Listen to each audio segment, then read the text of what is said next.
Bonjour, je me présente, Ariane Télabri, et je viens de terminer ma maîtrise en gestion en contexte d'innovation sociale. Mon mémoire porte sur la motivation des bénévoles. Saviez-vous qu'au Canada, 47% des Canadiens font du bénévolat et que 2,1 milliards d'heures ont été consacrées par année à des activités bénévoles? C'est un secteur qui occupe une grande place dans notre économie et qui mérite qu'on s'y attarde.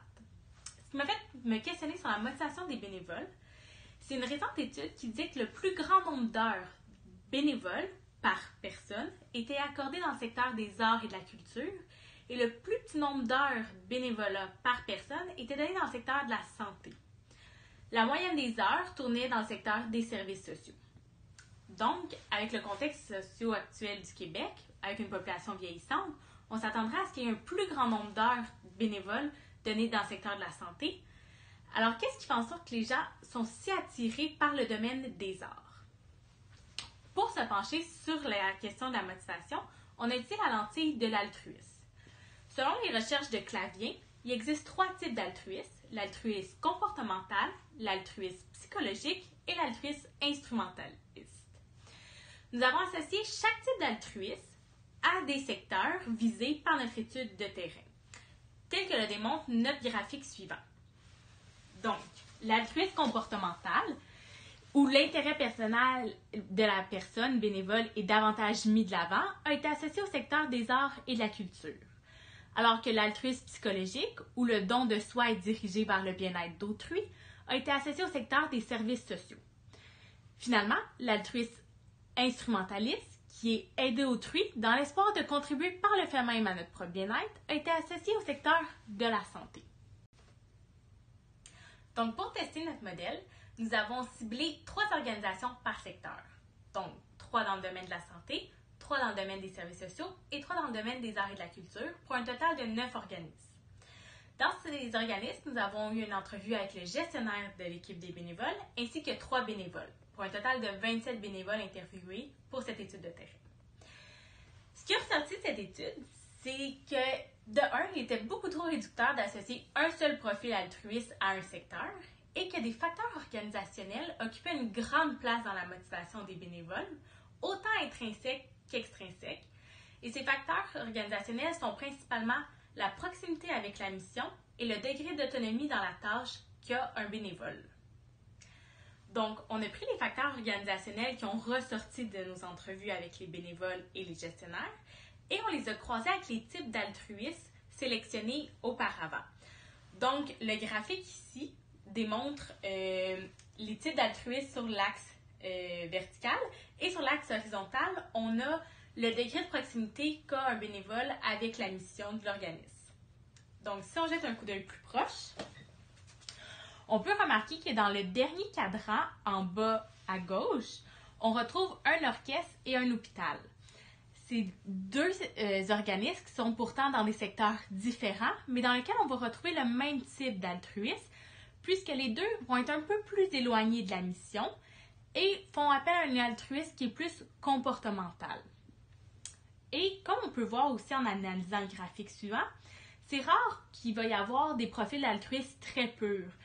Il y a peut-être l'altruisme psychologique en haut qui va s'apparenter au domaine de l'itinérance dans les services sociaux, mais encore, c'était vraiment trop réducteur de coller un seul altruisme à un secteur, qui a fait en sorte qu'on a créé différents types de profils en combinant 2 altruismes.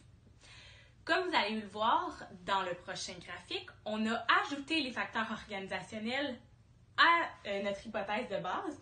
Donc, on a toujours les types d'altruisme, les secteurs, mais influencés par les facteurs organisationnels où on retrouve les différents types d'altruisme. L'émergence des circonstances organisationnelles, telles que la proximité à la mission et le degré d'autonomie dans les tâches, ont amené une nouvelle dynamique à la motivation des bénévoles dans notre étude. Puis même si on observe certaines tendances sectorielles, ça n'explique pas nécessairement pourquoi un bénévole va décider d'aller en art versus en santé. Ce qui nous a fait amener à se pencher sur le processus décisionnel d'un bénévole à choisir un organisme versus un autre. On a fait une proposition de schéma qui se fait en 3 phases. Il y a la phase de recherche, la phase expérimentale et la phase d'évaluation ou de remise en question. J'invite à jeter un coup d'œil plus attentif au schéma suivant qui présente chacune des phases. La première phase est constituée de 5 éléments. La première est le bagage personnel et les sources de motivation à faire du bénévolat. Donc, chaque individu est influencé par ses proches, son éducation, ce qu'il aime dans la vie, ce qu'il aime moins, et ce qui définit un peu son profil altruiste. Ici, vous avez la liste des 5 types d'altruisme élaborés suite à notre étude de recherche.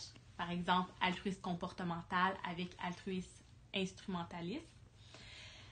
Et ça mène l'individu à une recherche d'un fit selon ses impressions et ses perceptions vues de l'extérieur. Donc, avec le bagage qu'il a et le type de profil, il va se mettre à la recherche d'une organisation qui pourrait répondre à son profil. Ce qui nous mène à avoir des motivations envers un secteur. Par exemple, quelqu'un qui est très porté sur la relation d'aide pourrait être intéressé vers le secteur de la santé, selon nos impressions et nos perceptions de vue de l'extérieur, et sélectionner une organisation dans le domaine de la santé. La deuxième phase, la phase expérientielle, est composée de 2 éléments. L'expérience organisationnelle et la découverte du profil altruiste de l'organisation. Donc, si on reprend l'exemple du bénévole qui voulait donner du temps à un hôpital, il va vivre son expérience à l'hôpital, qui est l'expérience organisationnelle, et c'est là qu'il va découvrir justement le profil de l'organisation et s'il y a vraiment un fit entre les deux. Son expérience va bien entendu être influencée par les facteurs organisationnels qu'on parlait tout à l'heure. Donc, la proximité avec la mission et l'autonomie dans la tâche va influencer son expérience. Si le bénévole réalise que finalement, dans un hôpital, on est un petit peu plus éloigné de la mission, ne serait-ce que pour des questions d'assurance, des questions syndicales, où chaque personne a son rôle, puis on ne peut pas être près du patient, comme il aurait voulu dans une relation d'aide.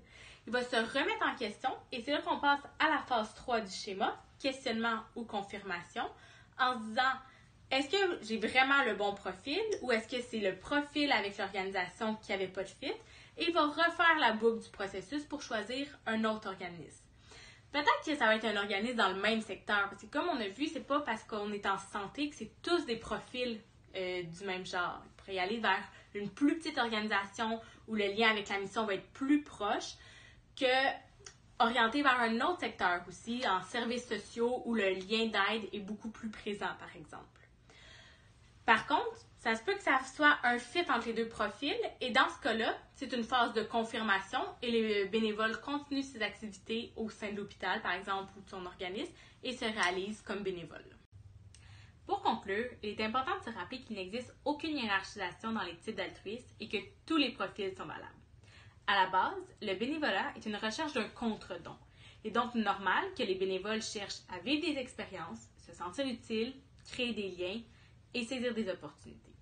Si on veut que l'expérience soit bénéfique autant pour le bénévole que l'organisme, il est important qu'il y ait un fit entre les deux. Pour plus de détails, je vous invite à jeter un coup d'œil aux schémas présentés qui sont déposés sur le site internet et à lire mon mémoire. Pour toute question ou commentaire, vous pouvez m'écrire à l'adresse qui apparaît au bas de l'écran. Je vous remercie.